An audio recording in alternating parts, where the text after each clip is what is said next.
Woohoo! Whoa. Nice round of applause for me, Magic Brad on the Magic Brad Show. Good morning. It's Tuesday. It's Techie Tuesday, Tech Talk Tuesday, just like that.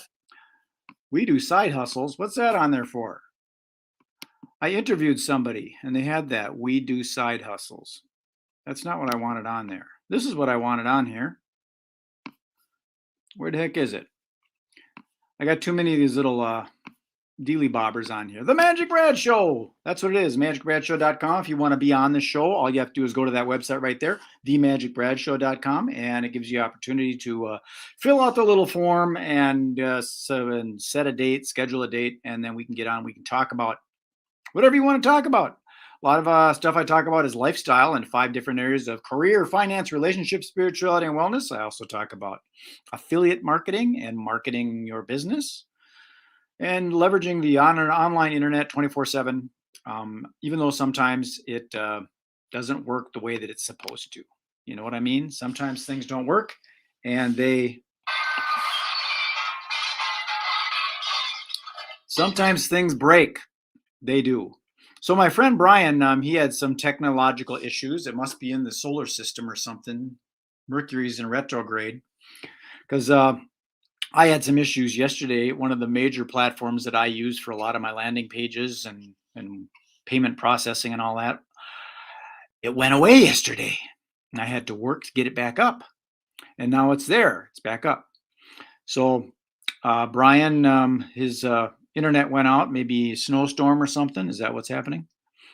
And we're going to talk about cryptocurrency today, which is an interesting topic to me because I don't quite get it. He's going to share some things, some researching he's done with it. And my thing on it is I don't understand it, so I don't want to invest into it. A guy gave me $50 worth of crypto.com, and now it's up to like 200. So it's grown. But I still don't understand the idea of investing in money, especially in platforms like crypto and all these Bitcoins and Ethereum and Dogecoin and all these other weird coins. I don't quite understand it all, so I have a hard time investing in it. So most of my finances are invested in real estate because I understand it a little bit better. But Brian did some research, and I'm going to go see if he jumped off and now he's back on. I think I heard the door in the green room, so I'll go and get him. Where the heck is he? Where's Brian? Brian, you ready? Are you dressed? Am I dressed? I wouldn't miss it for the world. You got digital clothes on? I do, and I've just been enjoying those digital hors d'oeuvres. We've got a lot of them back there. It's a Costco thing. They were good.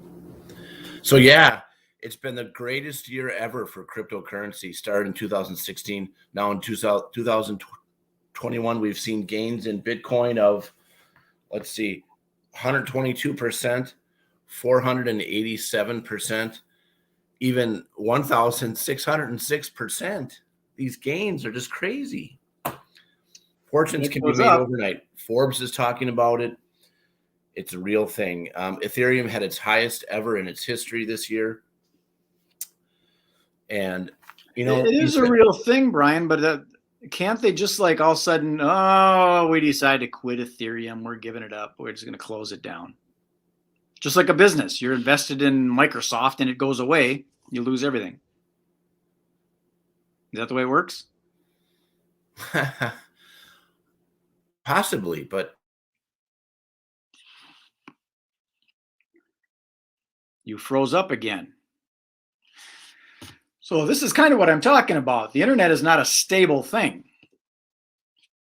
So things like this can happen if you put your life savings, $100, $200, $300, $500,000 into black coin, whatever coin, and all of a sudden something like this happens where it freezes up, like Brian's frozen up right now. He's back. I'm back. Did you hear me talking about you? I did. I don't like it. You didn't hear me. I don't think. You froze up. No, but I could hear you. It was circling, but I could hear you. So I wonder what happens if Bitcoin freezes up. Well, what I found with my own experience with it is there's so much traffic in one of the apps that I go to buy the coin that I can't even get the coin available to send to my investor. So you buy the coin, you may have to wait up to 10, even 12 days before it's made available. And I think that has to do with traffic and activity. And I think they need to add more gigs to the app personally. And then what I do is, it goes to an investing group. They're out of Sweden, and they trade with it. And then they just give me a rate of return, like an ROI. And it's never gone down in the 4 months I've been doing this. I just keep getting it coming in. I don't fully understand it either. I know that you said you like to invest in what you understand, and you don't understand it real well. But I guess I understand enough of it to give it a whirl and learning a lot about it. So, well, the other thing I don't like, say for example, because that we'll play a little bit. This is what I did: is I used cryptocurrency. I went in and I bought some of these digital hors d'oeuvres and I put them in the digital green room. And did you enjoy some? I didn't see those. I just saw the regular hors d'oeuvres. The digital ones. The digital non-crypto ones, yeah. Yeah. Well, that's how I bought them. I bought them with crypto because it's just not physical stuff. So did you get enough nutrition from that? I did. You had a full belly? Yes, I did. Yes. We're playing a little bit right now. Whereas if I invest in real estate and one of the places is a resort property down in Cancun, Mexico, I can get that. I can go there. I can walk into the wall. But with all this other currency and stuff, it's not tangible. And it could, have you ever did a withdrawal and went and bought yourself a meal? Well, when I withdraw it, it just comes to my bank account. I haven't yet. So you haven't taken any out? I have. Okay. So the incredible thing about it, Brad, is it's not like your basis fluctuates. If you want all of it, take all of it. There's no penalty. There's no, at least not right now. There isn't a realized gain. Mm-hmm. It'll come later on your taxes, but yeah, as long as it's going up and you put in $1 and you make 1,000, you might as well just take it out and buy yourself some food or take yourself to a movie before it disappears. As long as it ain't going to go away. I'm just skeptical. Yeah, well, look what we got here. We got my friend Mike Wilkie. He's alive and awake this morning. And our friend Cindy Lee from California. Greetings, Cindy Lee. Yeah. So what else did you learn about the concept of cryptocurrency in this technology world? Well,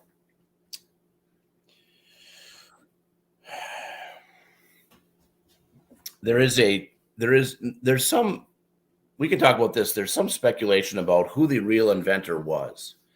Some say it's a name called Satoshi Nakamoto, but that's actually a name of an unknown person. It's actually a group. I think it's a group who developed Bitcoin, and they just put that name on it so there can be a name on it. They also developed the first blockchain database.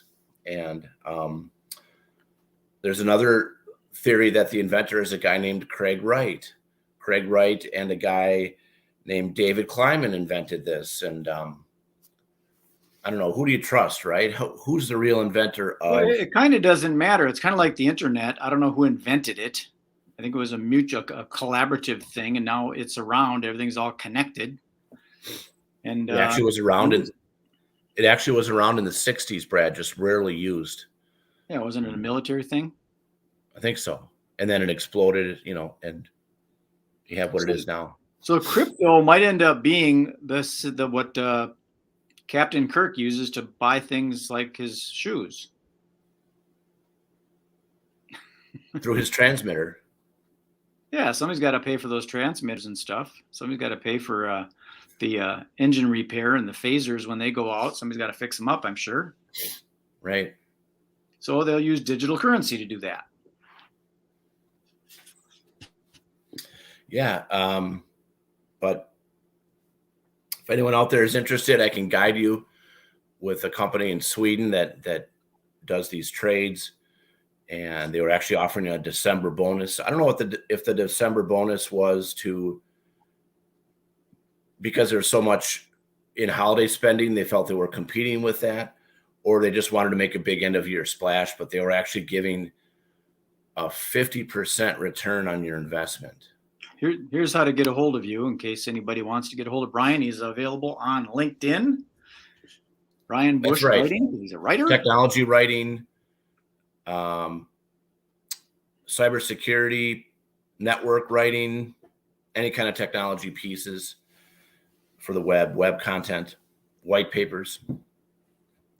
So as I was mentioning, they were offering a 50% return on investment in December. So if you did a minimum of, it was either $2,500 or $5,000, I think the minimum was $5,000. If you put that in with them and leave it for several weeks, you're entitled to all of it back, and they'd give you a 50% return. So that is $2,500. You would claim $2,500, take your $5,000 back if you wanted it. And at the end of December, you'd have $7,500 back in your pocket or in your account. And $2,500 of that is all gain. So that had investors flurrying to the company this month. And it's just going to grow and grow next year. I think it's going to take off even more. So, are there currently any organizations that are kind of regulating this kind of stuff? I mean, so people don't think that it's Ponzi schemes and all that kind of stuff. Well, I heard a guy named Brad started one up. What? My name? Just like me? You're a skeptic. You're a skeptic, Brad. Well, I'm just kind of curious. I mean, I know that in my world of affiliate marketing, people are selling or just digital selling things online. A lot of things that people sell are education. And oftentimes this education isn't really all that, but it's a membership-based thing where you got to become a member, then you get to get educated. And some people take these crazes of cryptocurrency, learn how to make $150,000 in 2 weeks with my new system, only $97. People are doing that crazy stuff. So someone's got to watch that, like the FCC, and say, hold it, you're scamming people. Well, is it a security? Then it's the SEC, or is it FINRA regulated? I think any financial thing is FINRA regulated. So I'm sure there's someone watching over it. Right. Because I'm assuming that people come up with their own coin and tell people all you got to do is invest your $2,500 into this coin, and in 3 weeks we're going to give you your money back plus $500 or $5,000 extra. And then they say thanks and they walk away with your money. People could do that. So you got to be careful. Well, in 4 months it hasn't happened with me yet, but good. I've got some in the crypto.com space. Oh, is that the new thing that Matt Damon's advertising now? I think I saw his advertisement for that. Staples Center. Crypto.com. Yeah, what the heck is it? It's I got to do my passcode. I don't know what that is. I can't show you. Of course, I probably shouldn't show it to you anyways because somebody might learn it. So I'm not gonna. But you know what it is, crypto.com. So I've got a little bit in there, but I just really haven't delved into it much because of my skeptical self. And I might be missing the boat. You know, this might be the next big thing. I got a buddy that could have got in on the ground floor of Starbucks, but he lives out in Los Angeles, and he said nobody's going to be drinking coffee in 90-degree weather. Right. So he said no. And it's dry out there too. They're finally getting some rain, but it's dry typically. Yeah. So let's see. What else can we talk about in this crypto world? Have you figured out how many different types of coins there are? Well, in my app, I think there's let's see. There's 6, I think. Let's see. Just in the Coinbase app that I use. Solana is a type. Ethereum we talked about. Of course, Bitcoin. Let's see. Dogecoin started out as a joke, right? I don't know much about that. I thought it started out as a joke, and then all of a sudden they decided to turn into the real deal. Well, here we go. The 7 biggest Bitcoin myths. Aha. Myth number 1, it was written for a guy named Brad. No, I'm kidding. Bitcoin is a bubble. That's a myth. Bubbles are economic cycles characterized by unsustainable rises in market value. They eventually pop when investors realize prices are much higher than an asset's fundamental value. Bitcoin is occasionally compared to an infamous early speculative bubble, the 17th century Dutch tulip mania. In 1637, speculators caused prices for some tulip varieties to surge 26-fold. The bubble lasted 6 months, crashed, never recovered. The real story, though, is Bitcoin has gone through multiple price cycles over the course of 12 years. Oh, it's been around 12 years, I'm sorry, and has recovered each time to achieve new highs. As with any new technology boom and bust, cycles are expected. For example, at the end of the dot-com era in the 90s, Amazon stock nosedived from $100 to just $5, only to become one of the most valuable companies in the world in later decades. Myth number 2, Bitcoin has no real-world uses. The real truth is they have a long history as a means of making payments to anyone in the world, all without a bank or payment processor in the middle. Number 3, Bitcoin doesn't have real value. The modern true fact is Bitcoin is hard-coded to be scarce, which helps make it resistant to inflation. Inflation with fiat currencies can occur when large quantities are created, thus diluting the existing supply. Mm-hmm. The real truth is not only is the supply capped, but the amount of new Bitcoin being mined is declining over time in a predictable way. Every 4 years in an event called halving, Halving. Blocks rewards paid to miners in the network are cut in half. This helps ensure that the supply is always reducing, which by the basic economic principle of scarcity has worked to keep the price of Bitcoin broadly trending upwards over the long term. Myth number 4, Bitcoin will just be replaced by a competitor. Though thousands of rival cryptocurrencies have been created over the past decade, Bitcoin has always been and remains the most valuable by market cap. It's also the most popular, making up 60% of the crypto market. Which isn't to say that competitors aren't welcome to try. Bitcoin is decentralized, meaning it's operated by a global community of miners and nodes instead of a central authority. We'll have to learn about miners a little bit later. Myth number 5, investing in Bitcoin is gambling. The truth is, as Bitcoin has continued to mature, a robust regulatory structure in countries around the world has helped to attract a wave of institutional investment. Hedge funds is an example of that. How many of these myths are there? 2 more. Okay. Myth number 6, Bitcoin isn't secure. And number 7 is Bitcoin is bad for the environment. People talk about that because of those mining things are zooming and they're using up electricity. Yeah, it takes energy. Yeah. I think the environment can take care of itself. And a significant portion is from renewable energy sources.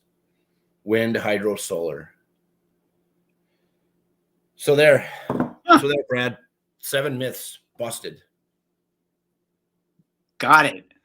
I don't know. It's a weird thing. People haven't quite grasped it yet, but there are little Bitcoin machines where you can go and you can cash in. I saw that Bitcoin at a grocery store.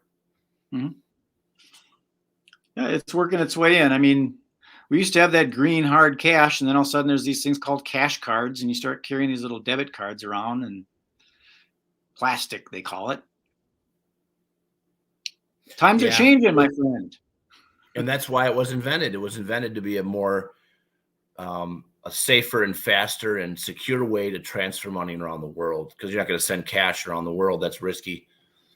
So that's kind of why part of the theory behind Bitcoin that Mr. Nakamoto invented, Satoshi Nakamoto.